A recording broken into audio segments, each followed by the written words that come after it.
அனைவருக்கும் வணக்கம். நாம இன்னைக்கு ஒரு சூப்பரான டாபிக்கை பத்தி அலச போறோம். பாஷ்யம் ஐயங்கார்.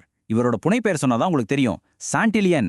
தமிழ் வரலாற்று புதினங்கள்னாலே சோழ பாண்டிய சாம்ராஜ்யங்களை நம்ம கண் முன்னாடி அப்படியே பிரம்மாண்டமா நிறுத்தின ஒரு டைட்டன் இவரு. சரி, எந்த வெயிட்டிங் வேணா நேரடியா விஷயத்துக்குள்ள போயிடலாம். இப்போ உங்ககிட்ட ஒரு சுவாரஸ்யமான கேள்வி கேட்க போறேன்.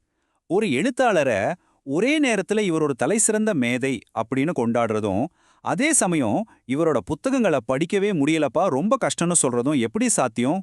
ஒருத்தரோட எழுத்து நடை எப்படி இப்படிப்பட்ட ரெண்டு நேரெதிரான ரொம்பவே தீவிரமான கருத்துக்களை உருவாக்குச்சு? இத பத்தி தான் நாம ரொம்ப விரிவா பார்க்க போறோம். பகுதி 1. இலக்கிய உலகில் ஒரு மாபெரும் விவாதம். இணையதள விவாத மன்றங்கள்ல இன்னைக்கு இருக்கிற வாசகர்கள் சாண்டிலியனை பத்தி எவ்வளவு காரசாரமா விவாதிக்கிறாங்க தெரியுமா? சதீஷ் அருண் அப்படிங்கிற ஒரு வாசகரோட இந்த விமர்சனத்தை பாருங்களேன். ராஜமுத்ர நாவலை படிக்க ஆரம்பிச்ச அவரு 10 பக்கங்கள்ல வெறும் 2 வரிகள்ல தான் கதையே நகருது. முதல் பாக்கத்தோட 600 பக்கங்கள்ல என்னால 250 பக்கங்களுக்கு மேல தாக்கு பிடிக்கவே முடியல அப்படின்னு சொல்லிட்டு படிக்கிறதே விட்டுட்டாரு. அதாவது பத்தியா நீண்டுகிட்டே போற அந்த அதீத வர்ணனைகளை இன்னைக்கு இருக்கிற இந்த ஃபாஸ்டான உலகத்துல சிலரால ஏத்துக்க முடியல அப்படிங்கறதுக்கு இது ஒரு கிளாசிக் உதாரணம். ஆனா இருங்க, இதுக்கு நேர்மாறான கருத்துகளும் நிறையவே கொட்டி கிடக்கு. சாண்டிலியனோட தீவிர ரசிகர்கள் அவருடைய அந்த விவரிப்பு திறனை கொண்டாடுறாங்க. ஷான்கரன் அப்புறம் YM26 மாதிரியான வாசகர்கள் என்ன சொல்றாங்கன்னா, அவருடைய வர்ணனைகளை அமைதியா உட்காந்து படிச்சோம்னா அது ஃபர்ஸ்ட் கிளாஸ், அவர் கல்கிக்கு நிகரான ஒரு மிகச்சிறந்த கதை சொல்லி அப்படின்னு புகழாரம் சூட்டுறாங்க. உண்மையிலேயே கல்கியையும் சாண்டிலியனையும் ஒப்பிட்டு பார்க்கறது ரொம்பவே சுவாரஸ்யமான ஒண்ணு. ஏன்னா பல தமிழ் வரலாற்று வாசகர்களுக்கு கல்கியோட நாவல்கள் தான் ஒரு பெஞ்ச்மார்க். கல்கியோட எழுத்து பார்த்தீங்கன்னா ரொம்ப வேகமா நகரும், எல்லாருக்கும் ஈஸியா புரியும். ஆனா சாண்டிலியனோட எழுத்து அப்படி இல்ல, அது ரொம்ப ஆழமானது. குறிப்பா கடற்படை சார்ந்த விஷயங்களை ரொம்ப நுணுக்கமா விவரிக்கக்கூடிய ஒரு பிரம்மாண்டமான சினிமா மாதிரியானது. அதை படிக்க நமக்கு கண்டிப்பா அதீத பொறுமை தேவை. பகுதி 2. இந்த எழுத்துக்கு பின்னாடி இருக்கிற மனிதர். இவருடைய பின்னணியை பார்த்தோம்னா நிஜமாவே பல ஆச்சரியங்கள் காத்துக்கிட்டு இருக்கு. 1910 பாஷ்யம் ஐயங்காரை பறக்கிறாரு. அப்புறம் 1929 ரங்கநாயகியை திருமணம் செஞ்சுக்கிட்டு 1930களில் சென்னை தீநகருக்கு குடிபெயர்றார். ஒரு சுதந்திர போராட்ட வீரராகவும் அவர் இருந்திருக்காரு. அதைத் தொடர்ந்து 1945 திரைப்படத்துறைக்குள்ள நுழைஞ்சு சொர்க்க சீமா அப்படிங்கிற படத்துக்கு திரைக்கதையும் எழுதுறாரு. ஒரு சுதந்திர போராட்ட வீரரா இருந்து குடும்பஸ்தனாகி சென்னைக்கு வந்து திரைத்துறைக்குள்ள அவர் நுழைஞ்ச அந்த பயணம் ரொம்பவே சுவாரஸ்யமானது. இதுல ஒரு மிகப்பெரிய முரண் என்னன்னு தெரியுமா?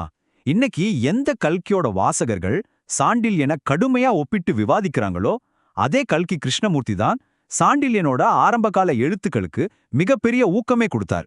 ஆமாங்க, கல்கியோட ஊக்கத்துல தான் தன்னோட முதல் சிறுகதைகளை ஆனந்த விகடன்ல சாண்டிலியன் வெளியிடவே ஆரம்பிச்சார். பகுதி 3. பத்திரிகையாளரிலிருந்து நாவலாசிரியராக. ஒரு சுதந்திர போராட்ட வீரரா தொடங்கி சுதேசமித்ரன் மாதிரியான முன்னணி இதழ்கள்ல பத்திரிகையாளரா பணியாற்றினாரு. அதுக்கப்புறம் திரைப்படங்கள்ல திரைக்கதை ஆசிரியராகவும் வேலை செஞ்சாரு.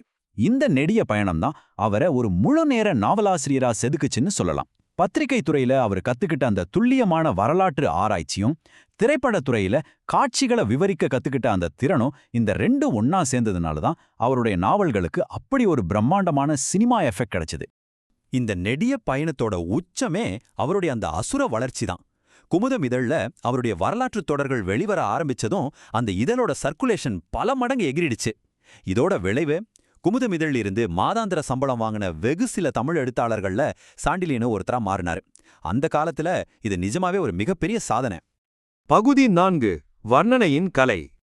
இப்போ அவருடைய அந்த தனித்துவமான எழுத்து நடைய நாம எப்படி வரையறுக்கலாம்? வாசகர்களை அப்படியே அந்த வரலாற்று சூழலுக்குள்ளேயே மூழ்கடிச்சிடுற வர்ணனைகள், ரொம்பவும் துல்லியமான வரலாற்று தரவுகள், பத்தியா நீண்டுகிட்டே போற வாக்கியங்கள், இதுதாங்க சாண்டிலியனோட ட்ரேட்மார்க். குறிப்பா தன்னுடைய நாவல்கள்ல அவர் கடற்படை பத்தியும் போர் வியூகங்கள் பத்தியும் கொடுக்கிற அந்த அதீத முக்கியத்துவம் வாசகர்களோட முழுமையான கவனத்தையும் கோரக்கூடியது. அவர் தன்னுடைய ஒவ்வொரு நாவல்லையும் ரொம்ப வித்தியாசமான வரலாற்று பின்னணிகளை தேர்ந்தெடுத்து தன்னுடைய எக்ஸ்பர்டைஸை ரொம்ப அழகா காட்டியிருப்பாரு. உதாரணமா கடல்புறா நாவல் எடுத்துக்கிட்டீங்கன்னா கடாரம் மீதான சோழர்களோட படையெடுப்பையும் அந்த காலத்து கப்பல்களோட தொழில்நுட்பங்களையும் ரொம்பவே விரிவா பேசும். அதே யவனராணி நாவல்ல கருட வியூகம் மாதிரியான ரொம்ப சிக்கலான போர் வியூகங்களை விளக்கியிருப்பாரு. ராஜதிலகம் நாவலோ பல்லவ சாம்ராஜ்யத்தை முழுசா அலசுற ஒரு 1000 பக்க மாபெரும் இதிகாசம்னே சொல்லலாம். நான் முன்னாடியே சொல்ல ஒரு விஷயத்த இந்த வாசகரோட கூற்று மிகச் சரியா நிரூபிக்குது பாருங்க.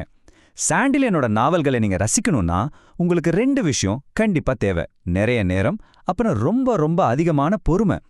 எல்லாமே இன்ஸ்டன்ட்டா ரொம்ப வேகமா நடக்கணும்னு நினைக்கிற நம்மளோட இந்த மாடர்ன் காலகட்டத்துக்கு சாண்டிலியனோட இந்த நுணுக்கமான எழுத்துகள் ஒரு நேரடி சவால்னே சொல்லலாம். பகுதி 5 ஒரு பிரம்மாண்டமான நீடித்த மரபு.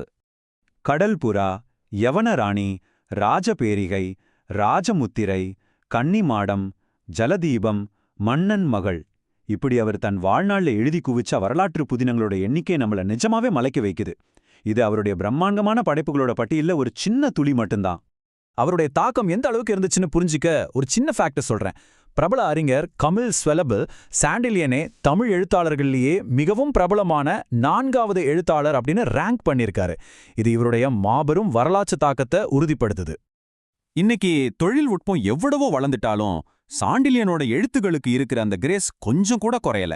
புஸ்தகா, ஸ்டோரி டெல் மாதிரியான மாடர்ன் பிளாட்ஃபார்ம்ஸ் மூலமா அவருடைய ஒட்டுமொத்த படைப்புகளும் புக்ஸாகவும் ஆடியோ புக்ஸாகவும் இன்னைக்கு டிஜிட்டல் உலகத்துல புது உயிர் பெற்று வருது. ரொம்ப அடர்த்தையான அதே சமயம் பிரம்மாண்டமான இந்த நாவல்கள் இப்போ புது தலைமுறை ஆடியன்ஸையும் ஆப் மூலமா போய் சேர்ந்துட்டு இருக்கு. சரி, இறுதியா உங்ககிட்ட ஒரு சவாலான கேள்வியை முன்வச்சு இந்த அலசலை நான் நிறைவு செய்ய விரும்புறேன். ஒரு பிரம்மாண்டமான கடற்படை போரையும் கோட்டையோட அழகையும் பல பக்கங்களுக்கு சலிப்பில்லாம வர்ணிக்கிற சாண்டிலியனோட எழுத்துக்களை படிச்சு அதை முழுசா உள்வாங்கக்கூடிய அளவுக்கு நிறைய நேரமும் மிக அதிகமான பொறுமையும் இன்னைக்கு உங்ககிட்ட இருக்கா? யோசிச்சு பாருங்க. மீண்டும் சந்திப்போம்.